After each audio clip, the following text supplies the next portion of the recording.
Hello there everyone, I'm Christina of CSLdesigns, and in today's video I'm going to be trying out the Falcon2 40W laser engraver and cutter. Now just to let you know, I previously tried out the Falcon2 22W laser machine, and because I already had their machine from previously, they just sent me the 40W laser head to try, so I'm not really going to be going into the full machine in this video. I'm just going to be focusing on that 40W laser head mainly. Now if you want to check out the previous videos that I did, of course I'm going to leave links in the description box down below, because there I go into a bit more detail about the machine itself. But like I said, Creality reached out and asked if I wanted to try their 40W laser head, and straight away of course I said yes, because that would be the most powerful laser that I've tried, and that obviously means it's capable of doing things that other lasers couldn't that I've tried before. So first of all, you can see the physical difference between the previous head and this 40W laser head. There's quite a substantial size difference, but it still fits on the same laser, so that's really convenient that the head can fit on a frame that you already have. And the process of swapping the heads is really easy as well, so there's nothing to be concerned about there. Now what's different and special with this 40W laser head that I haven't seen previously, and I was really excited to try out as well, is it actually has an adjustable light spot. And what that is there's this little button on top of the laser head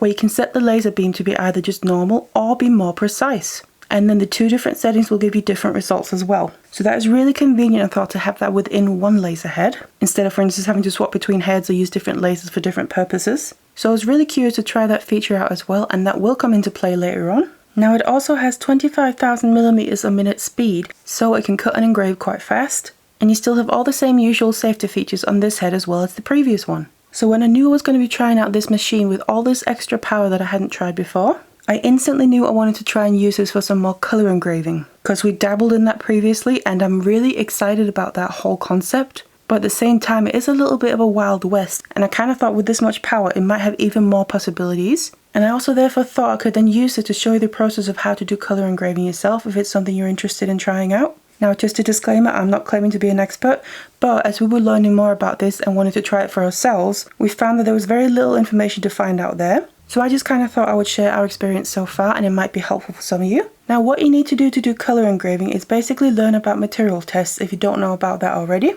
We kind of started finding out about material tests once we were looking into mainly the color engraving, and what it is in Lightburn, that's the software that you use to basically control the laser. You can create material tests, obviously depending on the material that you're using, but basically set up all the different parameters of the machine that you want to be in that test. So for instance, to engrave onto a sheet of metal, to basically see how the different results will be with different settings of the machine, you create a material test that basically creates a grid, and you can then see the different results, and you can then always also refer back to it, and of course then choose what you prefer and then actually use those settings to reference for future usage. And that's basically what you want to do with the color engraving, and you'll then find that different parts of the grid will get different colors. And then what you can do is start doing quite a wide parameter of settings, and then you can always go from there, choose an area that you really like the colors of, hone in on those settings more precisely, and then do another material test just within that area. For instance, if you get some blues in an area of certain settings, just focus on that area of settings and then get a more detailed material test for the blues specifically. And you can basically keep going like that with all the colors that you want to. And that is more or less how I would recommend doing color engraving, because there is no set setting that you could tell someone to do, because every laser is going to be different. And loads of other parameters can affect the result as well. For instance, if you're using air assist, the actual material that you're using. So for instance, if you're using stainless steel to engrave on, just the thickness of the material can make the difference as well. So that's why it's always recommended to do a material test on the final material that you're using as well, wherever possible of course. Because you could do a material test on a sheet of metal, but then say if you have a blank that you want to engrave onto, if that blank is thinner than the sheet of metal that you engraved the material test onto,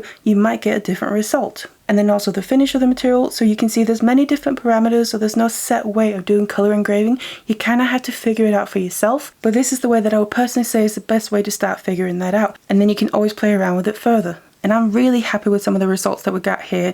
So when we previously did some color engraving, we did get some colors and some beautiful ones as well, but we didn't quite get as much variety as I was hoping to. But that's why I also thought maybe a more powerful laser could give more variety. And we certainly got more variety in this one here than we did previously. So there's definitely more colors to choose from here, and bear in mind this is just kind of an initial material test as well. So there's always, like I said, an area of color that I want to hone in on. We can then go further and then just do more material tests just for that specific area, and then maybe get even more different colors within that range.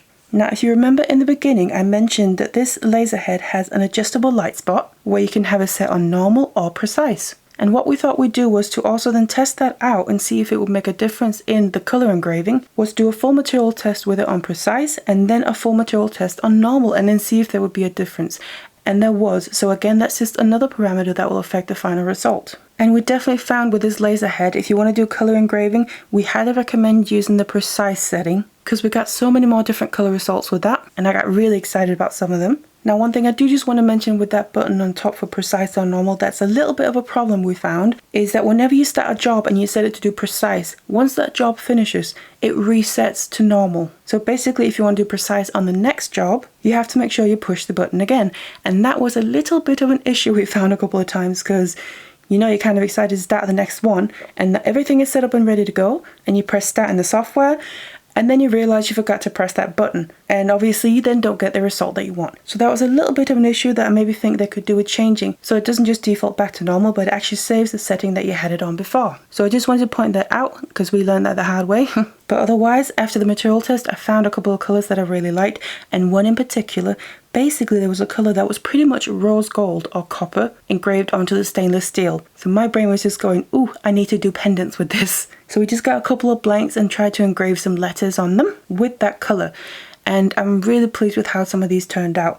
It's a beautiful color. It's basically, like I said, engraving copper or rose gold onto a stainless steel blank, and it looks really beautiful instead of it always having to be that kind of black or dark engraving. So we did a couple of them and I really like those. We then of course also had to do a blue because that was also a really lovely color. In general I find with color engraving, blues tend to be the easier colors to get out, and obviously you then get different shades of it. And we did have one where it was really nice and bright, so we of course had to use that one as well for a couple of pendants. And this is then how they ended up looking. So again, even though we've played around with color engraving a few times now, I still feel like we're just scratching the surface, and I can't wait to keep playing around with it because I have seen a few others do it, and some of the colors they can get, they're just absolutely amazing. But like I said, there's a lot of kind of experimenting with it and figuring things out as you go. But I will say I'm definitely really impressed with this machine and with the color engraving it can do. And I do definitely feel like it gave a lot more results than the one we tried previously because of the power. And of course also the adjustable light spot feature. So that was just a little bit of playing around with the Falcon2 40-watt laser engraver and cutter, specifically for some color engraving here. And again, I just want to thank Creality for kindly sending this to me so I could try it out.